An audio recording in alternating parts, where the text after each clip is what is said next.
కాత్వా చెరువు దగ్గర తీసుకున్న కొంతమంది బాధితులు అయితే ఇక్కడ ఉన్నారు. వాళ్ళ బిల్డింగ్లు పూర్తి స్థాయిలో నేలమట్టమైనాయని చెప్పేసి వాళ్ళ డ్రీమ్ హోమ్గా తీసుకున్న ఇక్కడ బిల్డింగ్లు వాళ్ళకి ఎలాంటి ఇంటిమేషన్ లేకుండా వీళ్ళు హైదరాబాద్ ఇక్కడ నేలమట్టం చేసినట్టు తెలుస్తుంది. ఒకసారి సార్ మీకేమైనా ఎలాంటి ఇన్ఫర్మేషన్ వచ్చిందా? ఇక్కడ నేను బాధితుడిని కాదండి ముందు, కాబట్టి నేను అసోసియేషన్లో ఉన్నాను. ఇక్కడ సమస్య ఏంటంటే ఈ విల్లాలు ఈ రోజు కట్టినవి కాదండి, 2021లోనే కట్టి ఉన్నాయి. ఇప్పటి వరకు చాలామంది కస్టమర్లు కొనుక్కొని ఉంటున్నారు. దీంట్లో వాళ్ళకి కనీసం ఇన్ఫర్మేషన్ కూడా లేకుండా ఒకే రోజు వచ్చి కొట్టేశారు. అంటే బిఫోర్ ఒక 10 రోజుల ముందన్న కస్టమర్లకి కనీసం ఇక్కడ ఉంటున్న వాళ్ళకి ఒక నోటీస్ లాంటివి ఏమీ ఇవ్వలేదు. ఎక్కువ మంది ఈఎంఐలు కట్టుకుంటా ఇల్లు కొనుక్కొని వాళ్ళు వద్దామనే ఉద్దేశంలో ఒక 6 నెలల నుంచి వర్క్లు మొత్తం చేయించుకుంటున్నారు. ఇప్పుడు వాళ్ళకి ఇల్లు లేదనే విషయం తెలిసింది. వాళ్ళు ఎలా ఫేస్ చేయగలరు దీన్ని? గవర్నమెంట్ దీని మీద మరి సరైన నిర్ణయం తీసుకోవాలి. ఇవి ఇప్పుడు కస్టమర్ల చేతిలో ఉన్నాయి, బిల్డర్ చేతిలో లేవు. అందరూ కొనుక్కున్నారు, కొట్టేశారు, వెళ్ళిపోయారు. ఎవరు ఇప్పుడు దీనికి రెస్పాన్సిబిలిటీ? ఎవరు? గవర్నమెంట్ దీనికి రెస్పాన్సిబిలిటీ తీసుకుంటుందా? ఎవరు తీసుకుంటారు అనేది అర్థం కావట్లేదు. దీని గురించి బిల్డర్ ఏమన్నా మీకేమన్నా ఎలాంటి ఇన్ఫర్మేషన్ ఏమన్నా ఇచ్చిందా? ఆమె ఎవరికి అందుబాటులో లేరు, కస్టమర్లకి ఎవరికి ఆమె అందుబాటులో లేరు. కొనుక్కున్న ఏ విల్లా ఓనర్కి బిల్డర్ గారు అందుబాటులో లేరు. ఇప్పుడు ఇది కనీసం ఇది ఒక సిస్టమేటిక్గా జరగాలండి. ఇప్పుడు బఫర్లో ఉన్న ఎఫ్టీఎల్లో ఉన్న విల్లా అనేది ఒక నైట్లో కట్టేది కాదు. ఒక 1.5 year ఇక్కడ ఒక కమ్యూనిటీ కడుతున్నప్పుడు బఫర్లో ఎఫ్టీఎల్లో కడుతున్నప్పుడు ఈ 1.5 year ఇక్కడ కన్సర్న్ అథారిటీస్ ఏం చేస్తున్నాయి? వాళ్ళు ఎలా కట్టనిచ్చారు? వాళ్ళు కట్టిన బట్టే కదా కస్టమర్లు కొనుక్కుంది. అది మరి గవర్నమెంట్ అథారిటీస్ వాళ్ళకి ఎలా ఇచ్చారు? ఒక రోజులో కట్టేది కాదు కదా ఇల్లు. 1 year కడితేనే కానీ ఇల్లు కంప్లీట్ అవ్వదు. మరి దీని మీద మరి ఒక రోజులో ఇది ఎట్లా వచ్చి దీన్ని చేయగలుగుతున్నారు?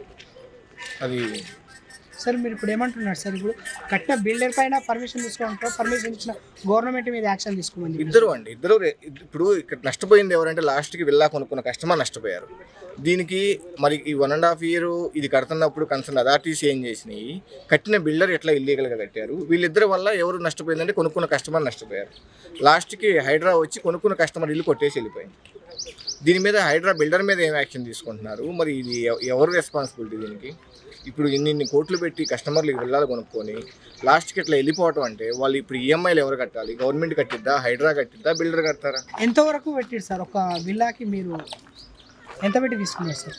మేము తీసుకున్నారు. ఇక్కడ మా కస్టమర్లు ఆల్మోస్ట్ అందరూ ₹1,00,00,000 పైన కొనుక్కొని వెళ్ళాలండి. ₹1,00,00,000 తక్కువ ఎవరు కొనుక్కొని ఉండరు. మ్యాక్సిమం అందరూ 1,00,00,000 ఆ రేంజ్లో కొనుక్కున్న వాళ్ళే ఉన్నారు. ఏమంటారు సార్ అసలు మీరు హైడ్రా చేస్తున్న చర్యల పైన మీరేమంటున్నారు సార్? అదే ఇప్పుడు కన్సర్న్ కనీసం ఇది ఇలా ఉందని ముందు కనీసం ఒక 10 రోజుల ముందన్న నోటీస్ తీసుకెళ్తే దాని మీద వాళ్ళు రెస్పాన్సిబిలిటీ తీసుకోవాలి. ఇప్పుడు అంత లాస్ట్కి ఇది బఫరు ఎఫ్టీఎల్ అని చెప్పి కనీసం ఇక్కడ ఏదైనా బోర్డులు పెడితే కస్టమర్లు కొనుక్కోకుండా ఉండేవాళ్ళు. ఇక్కడ ఎటువంటి బోర్డులు లేవు. అది కస్టమర్ కొనుక్కునే వాళ్ళకి బఫర్ ఎంతవరకు ఉందో, ఎఫ్టీఎల్ ఎంతవరకు ఉందో ఎలా అర్థం అవుతుంది? అర్థం కాదు కదా. కనీసం రిజిస్ట్రేషన్లు ఆపేయండి. బఫర్ ఎఫ్టీఎల్లో ఉన్న ల్యాండ్ రిజిస్ట్రేషన్ చేయమాకండి. ఆటోమేటిక్గా ఏ కస్టమర్ కొనరు. రిజిస్ట్రేషన్లు చేస్తున్నారు, కరెంటు మీటర్లు ఇస్తున్నారు, పర్మిషన్లు ఇస్తున్నారు ఇల్లు కట్టుకోవడానికి, అన్నీ చేసి లాస్ట్ కొనుక్కున్న కస్టమర్ ఇంట్లో ఉన్నప్పుడు వచ్చి కొడితే అతను ఎలా దాన్ని చేసుకోగలుగుతారు? సార్ ఒక ట్యాక్స్ కంటే డబల్ ట్యాక్స్ కడితే మీకు తొందర పర్మిషన్ వస్తుందని చెప్పేసి మా మాటలు చెప్తున్నట్టు ఇట్లా కొంతవరకు మనకు వార్తలు వినిపిస్తున్నాయి సార్. ఇవి ఎంతవరకు వాస్తవం సార్? అంటే ఉందండి, అన్ని రకాలుగా సమాజంలో అన్నీ జరుగుతూ ఉన్నాయి. దాన్ని మనం ఖండించడానికి వీలు లేదు. కొంచెం కొనుక్కునే వినియోగదారులు కూడా 1-2 సార్లు చెక్ చేసుకొని కొనుక్కోవాలి. బ్యాంకులు లోన్ ఇస్తున్నాయి కదా అని కూడా కొనకూడదు. కొన్ని బ్యాంకర్లు కూడా దాని మీద కొంచెం డెప్త్కి వెళ్ళి లోన్లు ఇస్తే కనీసం బ్యాంకర్లను ఎడ్యుకేట్ చేయాలి కొనుక్కునే కస్టమర్లని. ఇక్కడ ఏంటంటే మన సిస్టంలో, ఎడ్యుకేషన్ సిస్టంలోనే స్టార్టింగ్ నుంచి ఎవరికి ఇది లేదు. ఇప్పుడు బఫర్ ఎంతవరకు ఉండేది, ఎఫ్టీలు ఎంతవరకు ఉండేది మనం ఎక్కడా చదువుకోలేదు కదా. ఒకేసారి అంతా తెలిసి కొనుక్కోవాలంటే కస్టమర్లకు అర్థం కాదు. అది కొంచెం కస్టమర్ని ముందు ఎడ్యుకేట్ చేస్తే ఎవరు కొనరు.